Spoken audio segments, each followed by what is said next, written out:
Hi, I'm Barry Strauber. Welcome to episode number 2 of Carlson Cowork Conversations. We're here with Jessica Heatley. She's a brand voice specialist. We're going to find out everything about Jessica, everything she's doing in her business and everything she's doing at Carlson Cowork. So, as I said before, here we go.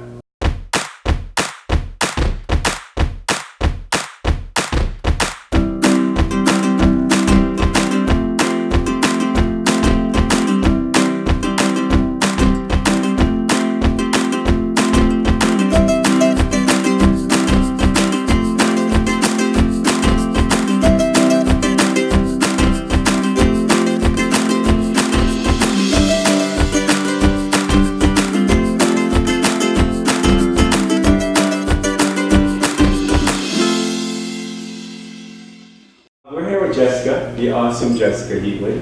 We're going to talk to you a little bit about your business, about everything to do with being here at Carlson Cowork, about your attitudes about just collaboration, support, and all that stuff. But to start off, could you tell us a little bit about you? Well, I consider myself a brand voice specialist, which is a little bit of a tweak on being a regular copywriter. I'm really interested in branding, and I have a lot of experience in that area. And I really like working with entrepreneurs and small businesses that have something really unique to offer. Oh, good. So if someone wants their story told, essentially, if someone has a brand or a product or something that they sell and they want the unique, distinctive aspect of it to come out, they would come to you. Right, especially if they've been having trouble figuring out how to put that into words. Okay.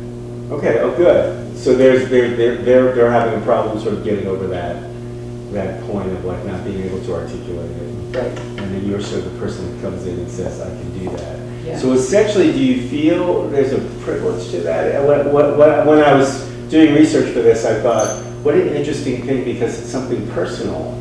It's very personal. To someone doing that. I really enjoy working with solopreneurs and entrepreneurs that are still working with small teams that have achieved some level of success. Yeah. But they literally want to take things to the next level, and whether they're working with an in-house team or other writers, it's just not happening. And the thing that I do that's different is I don't just do research on the company or the market. I sit down and have a very open, vulnerable, authentic conversation with the entrepreneur. And that's why I like working directly with entrepreneurs. And my goal is to get to the why behind the whole initiative. What's driving that individual to create something in the world and to devote their career to this thing they're pursuing. And not every business owner is ready to share that. So that's why you end up with a lot of businesses where the why doesn't show through. Right. So I mean, the interesting part of that. So you're getting to a level with a person who's running their own business that normally they don't sort of show everyone.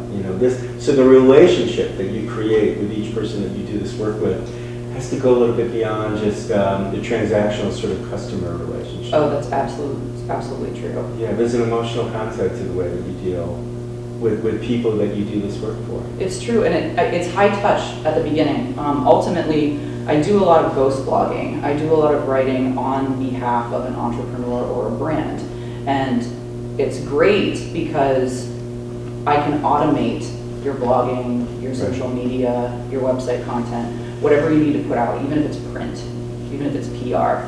But in order to get to that point of automation where we're very efficient, I need to completely have a grasp on the language of your business and the entity and who the audience is. Right. So getting that up front requires a deep dive with the person behind the business before I can write anything for them. So does that, in a sense, deselect certain people? Absolutely.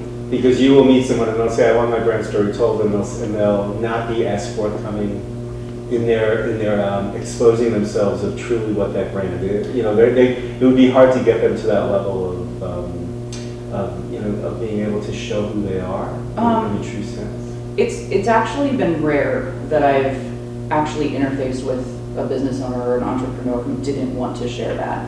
I have a background in journalism, And so I've developed skills over the last 12 years at the interview. Yeah. And the questions are very important. And very rarely do we get to the point of that first meeting where we dig into the brand to establish the voice without the entrepreneur being prepared for that. Right.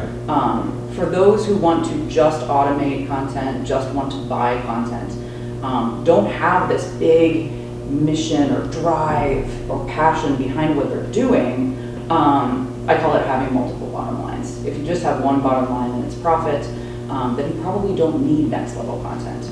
Next level content is for the kind of entrepreneur and the kind of brand that's trying to change the world. Wow. Do you love this job? I absolutely love it. You know, it's interesting with you, it's so great, because I've talked to you before, you have this sense that you get lost in it. Do I?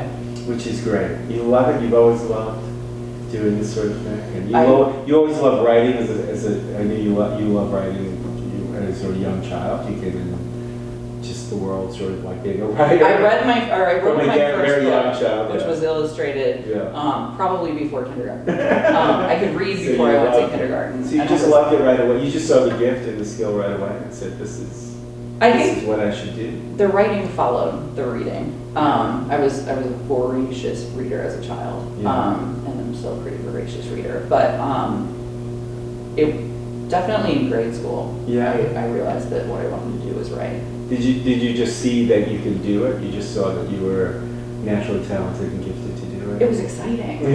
Was it? Yeah. Did you see the power that it had over people after they would read your writing and they'd go, wow, this is making me feel differently about something? I think that took a while. I think it was the impact that writing had on me that I realized that it changed the way that I think. Then you would write something and afterwards you'd say, wow, I actually... Oh no, the Express other that. people's writing when I was... Oh, you would look at other people's writing and say, wow, this is pretty powerful. Yeah. Wow.